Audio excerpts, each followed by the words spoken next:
today. It's the final night in Washington for the veterans on the Central Valley Honor Flight. Today they visited many of the memorials built in their honor, including the World War II and Korean War memorials. Our Evan Onstot has been traveling with the Honor Flight, and he joins us live tonight from our nation's capital. Evan.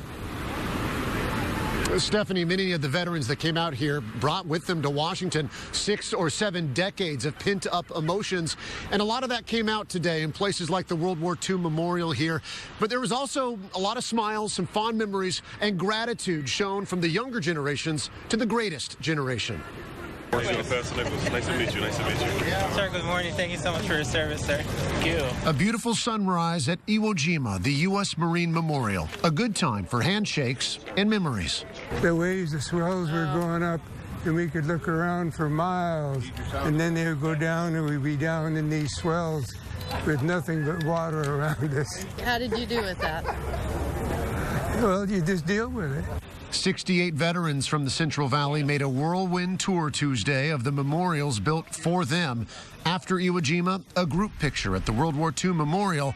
After that, time spent alone with their guardian. That goes on there, and they shoot that for depth. Their depth charge is what they are. Oakhurst Bill DeGeneres joined the Navy when he was just 17, before Pearl Harbor. He spent the war in the Pacific.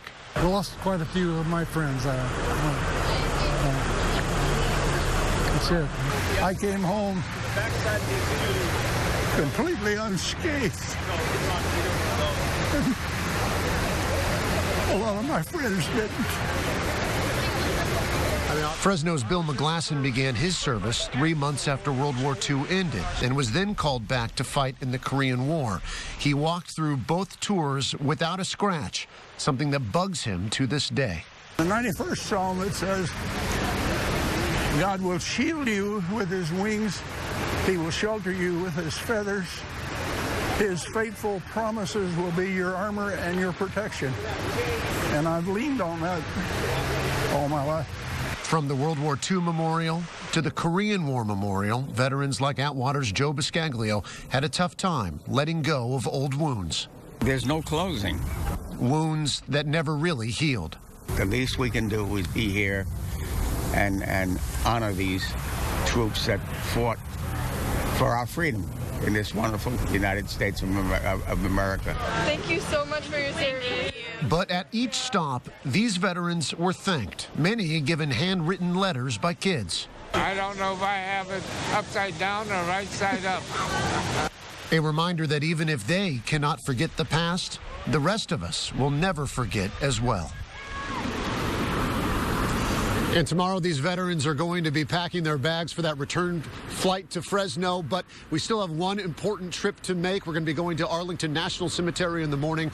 No doubt another somber stop on what has been a trip full of just about every single emotion out there. Stephanie? It's emotional just watching your stories, Evan, and there are always such great stories on these trips.